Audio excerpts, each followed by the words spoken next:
Saint-Loises, Saint-Lois, bonjour. Après vous avoir évoqué l'histoire des remparts de Saint-Lô et plus généralement l'histoire de la ville, je vais vous emmener, vous balader sur l'ensemble de l'itinéraire des remparts. On va commencer par la tour de la Poudrière qui est derrière moi. Alors tour de la Poudrière qui a été sauvée en 1812, vraisemblablement parce que c'était semble-t-il un magasin à poudre. Donc cette tour qui se situait donc à l'angle nord-est des remparts, donc a perdu, je dirais, la façade est et on retrouve le mur tout du long, je dirais, qui a été arraché en 1812. À l'angle de la tour et du mur, on a un machicoulis qui permettait d'envoyer de l'huile bouillante, c'est sympa, aux assaillants.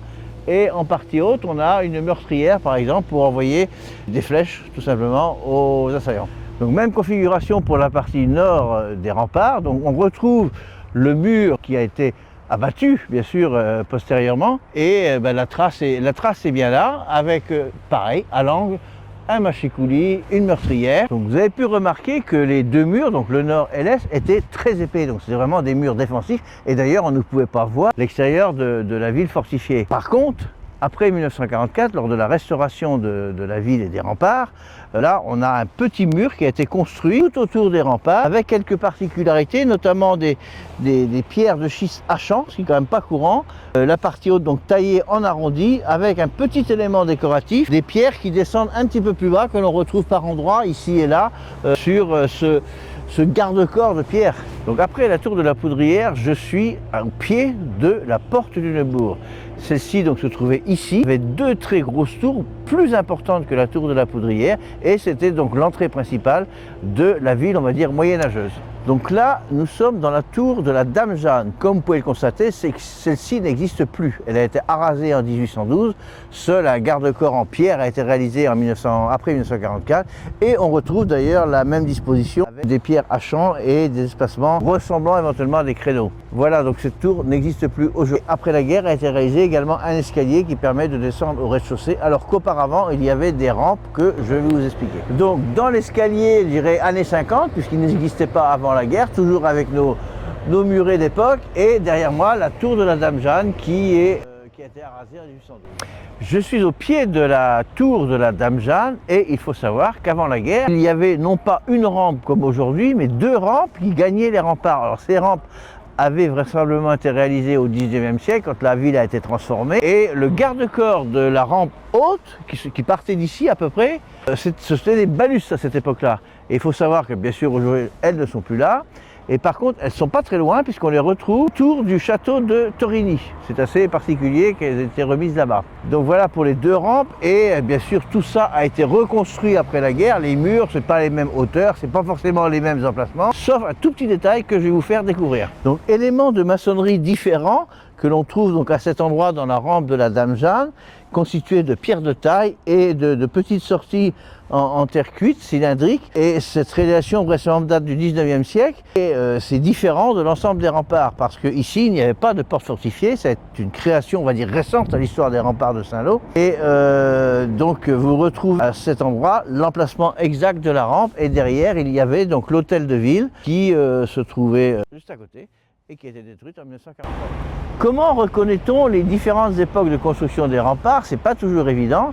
Et là, un petit détail que je vous ai fait voir là-haut, c'était les canalisations en terre cuite. Donc on voit bien que c'est pas récent, 19e. Et là, on voit tout de suite les sorties des murets ici. Vous avez des sorties rectangulaires avec une pierre plate en bas. Et ça, on voit tout de suite que c'est typique des années 50. Donc, ce qui veut dire que le mur est contemporain. Donc au-dessus de moi, la rampe de la Dame Jeanne et le mur, je dirais, on va dire, de soubassement.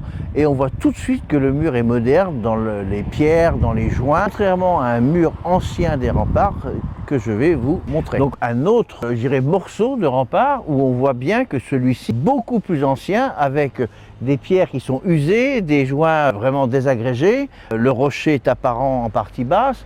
Et on voit tout de suite que c'est un rempart ancien, contrairement à celui que je viens de vous faire voir. Donc là, nous sommes rue Avin, donc à nouveau des murs qui sont les remparts. Et en fait, si vous regardez de près, ce sont des réalisations d'après la Seconde Guerre mondiale encore. Et on le voit même ici, entre deux murs, vous avez un joint de dilatation, ce qui bien sûr ne se pratiquait pas dans les temps anciens. Donc vraiment, tout ça c'est contemporain. Et à cet emplacement, surtout ce mur-là, à cet emplacement, il y avait des maisons avant la guerre que je vous fais voir via une carte postale ancienne. Et ça vient rejoindre jusque la tour à côté. Donc là, je suis à l'entrée de la rue Torteron et derrière moi, vous avez une grosse tour qui s'appelle la tour de Villiers. Ça a d'ailleurs un lien avec un ancien ministre et une commune à côté de Saint-Lô qui s'appelle Villiers-Fossard. Donc cette grosse tour, elle par contre est restée assez ancienne malgré des restaurations après 1944 et vous pouvez voir aussi sur le mur de gauche le rempart qui lui aussi est ancien et la partie moderne en partie haute qui a été restaurée après 1944 et à droite de cette tour on retrouve le mur moderne réalisé donc après la guerre.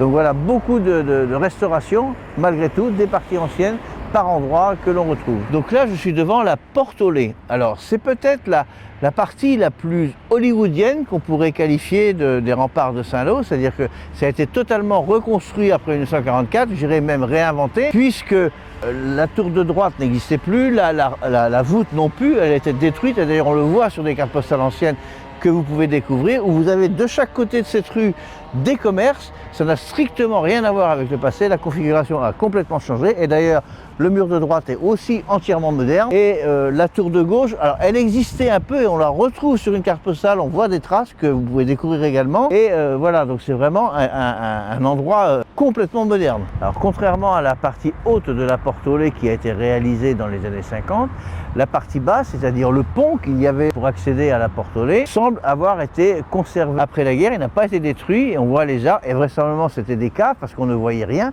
puisqu'il y avait à cet endroit des habitations et c'était complètement caché vraisemblablement dans des caves. Donc là, la façade de la rue Torteron avec quelques éléments, on retrouve des éléments anciens, un gros contrefort et puis un petit ici. On voit bien les parties modernes et les parties anciennes, on retrouve une arche ici et donc voilà, c'est l'exemple type de la conservation des parties qui a été possible de conserver et les restaurations modernes. Alors toujours rue Torteron, où là nous avons une tour qui vraisemblablement s'appelle la tour Torteron. J'ai fait des recherches, je ne suis pas hyper sûr de moi, mais je crois que c'est comme ça qu'elle s'appelle.